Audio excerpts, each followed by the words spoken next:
നമുക്കറിയാം football red card എന്നൊക്കെ പറഞ്ഞാൽ വളരെ സാധാരണമായിട്ടുള്ളൊരു സംഭവമാണ്. അത് ആരെങ്കിലും ഒരാളെ ഫൗൾ ചെയ്താൽ അല്ലെങ്കിൽ പ്ലേയേഴ്സ് തമ്മിൽ അങ്ങോട്ടും ഇങ്ങോട്ടും തർക്കങ്ങൾ വന്നാൽ അതും അല്ലെങ്കിൽ ഉടുപ്പൂരിയൊക്കെ സെലിബ്രേറ്റ് ചെയ്ത് അങ്ങനെയൊക്കെ ആണെങ്കിൽ റഫറി ഉറപ്പായിട്ട് പ്ലേയേഴ്സിന് റെഡ് കാർഡ് കൊടുക്കും. പക്ഷേ ഇവിടെ ഒരു താരത്തിന് റെഡ് കാർഡ് കിട്ടിയിരിക്കുന്നത് അദ്ദേഹം ഗ്രൗണ്ടിൽ മൂത്രമൊഴിച്ചതിനാണ്.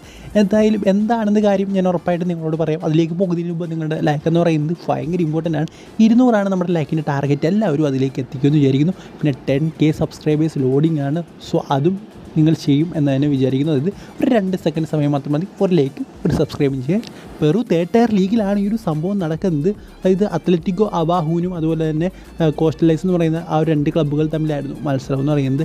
ഈ ഒരു മത്സരത്തിൽ അത്ലറ്റിക്കോ അബാഹൂവിൻ്റെ താരം 71 മിനിറ്റിൽ ഒരു കോർണർ എടുക്കാൻ പോവുകയാണ്.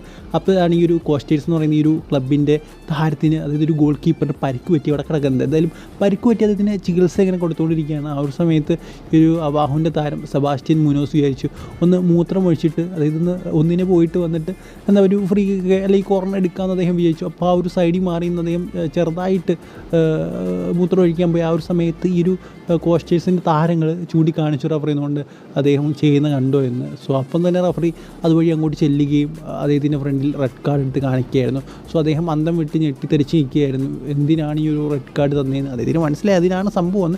സോ എന്തായാലും അദ്ദേഹം ചെയ്തത് തെറ്റുള്ള കാര്യമാണ്. എന്തായാലും ഇതിനെക്കുറിച്ചുള്ള നിങ്ങളുടെ അഭിപ്രായം എന്താണെന്ന് കമൻറ്റ് ബോക്സിൽ പറയുക. ഈ ഒരു വീഡിയോ നിങ്ങൾക്ക് കാണണമെങ്കിൽ തീർച്ചയായിട്ടും നമ്മുടെ ഇൻസ്റ്റാഗ്രാം പേജിൽ ആ ഒരു വീഡിയോ നമ്മൾ പോസ്റ്റ് ചെയ്തിട്ടുണ്ട്. സോ എല്ലാവരും അവിടെ പോയി ഒന്ന് കാണാൻ ശ്രമിക്കുക. സോ ഈ ഒരു വീഡിയോ ഇത്രയുള്ളൂ. ഇഷ്ടപ്പെടുന്നു വയ്ക്കുന്നു. അടുത്ത വീഡിയോ കാണുന്നവരെ ഗുഡ് ബൈ.